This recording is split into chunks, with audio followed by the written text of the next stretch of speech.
there, scrappy friends. It is Melinda here with you today, and I am sharing a page that I have created using only 2 different products but in 4 different colours. So I'm starting with a sheet of white cardstock and my 4 colours and a stencil. I've just laid the stencil over my 12 by 12 paper and I'm spritzing the colours on fairly randomly. So I've got Sienna, which was the first colour I've used. It's a beautiful, beautiful copper colour. Apple of my eye, that colour, it's one of my new favourites. I never thought I'd be a lime girl kind of person, but I love it. Blush is the pink, and then Singing the Blues is the blue. I have grabbed a second piece of white cardstock and I'm just popping that on top to absorb any of the extra mist, and I've created essentially the beginning of a second background with the negative from the stencil.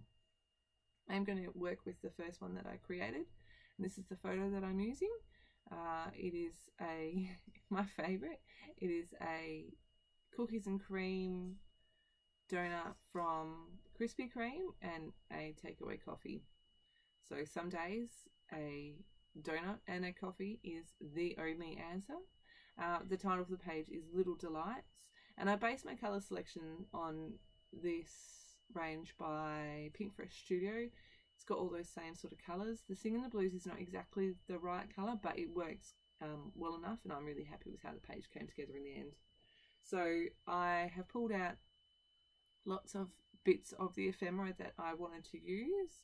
I just went by colours, so I pulled the greens, the coppers, the blues, and the pinks, and I've just popped those into that little IKEA container there, and I'm just playing with them.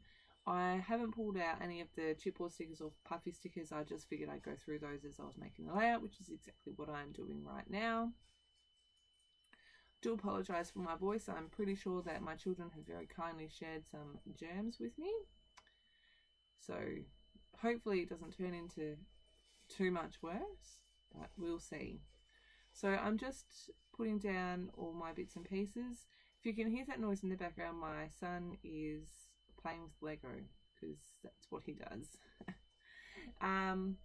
But yeah, I have super fast forwarded this because there was lots of mucking around and lots of trying this piece and trying that piece and not liking this one and not liking that one.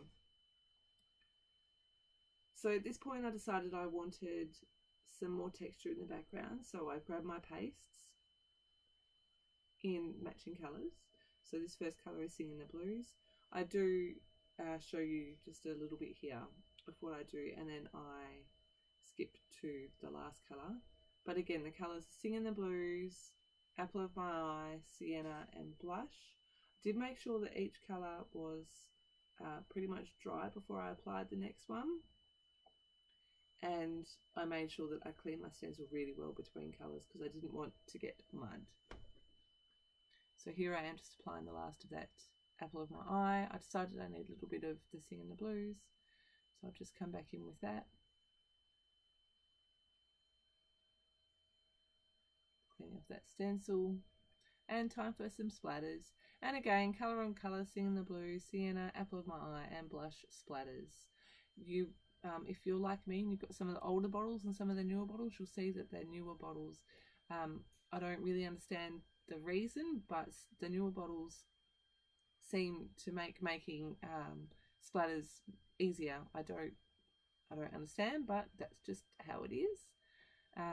So yeah, I'm just making splatters with all of those colours, and honestly, if you have not got that sienna yet, I didn't think I needed it, and then I saw it when I was in Brisbane, and oh my goodness, that colour is divine. If you've been paying attention to any of the newer product releases as well, you'll see that there's lots of that copper colour coming out in the newer ranges, and that was why I decided to use the sienna for this page, because I knew that it had the copper in the ephemera pieces. So that's my title down. It just says Little Delights, because sometimes a little delight is just what you need for your sanity. Using my ATG as a weight because nothing wanted to stick with all that texture. I was just checking for the date there. I knew I'd written it on the back of the page. I've just restarted the way that I print, not the way that I print them, but the way that I store my photos. I've been scribbling the date on the back of the photo before I put it in its box that it goes in to be stored in, just because I'm sick of having to pull out, if they're older photos, I have to pull out my external hard drive to get dates. So a little tip, if you are struggling with dates on photos, write them down as you print them. Even if you keep a list or something, it's working for me so far. So I've just done my journaling, and it very simply says sometimes a donut and a coffee is the only thing that is the answer. Normally this is my treat when my husband comes home from work and he can see that I'm flustered and had enough of the day, and he'll tell me, go out and have a coffee. So off I go, and I have my half an hour to myself, and I feel much better for it. So just making sure everything is stuck here. I am trying a new glue. I'm not sure if I love it yet. This is the first page I've used it on. Some close-ups. Sorry about that flickering light. And that's it, done. So pretty quick and easy page this was. I really like how it turned out in the end. So yeah, make sure to head over to the blog to see all the close-ups and some more information. You can see the step-by-steps over there. Thank you, as always, for stopping by and for taking the time out of your day to look at my work. I do really appreciate it. Have a fantastic scrappy day, and I will see you again very soon. Bye!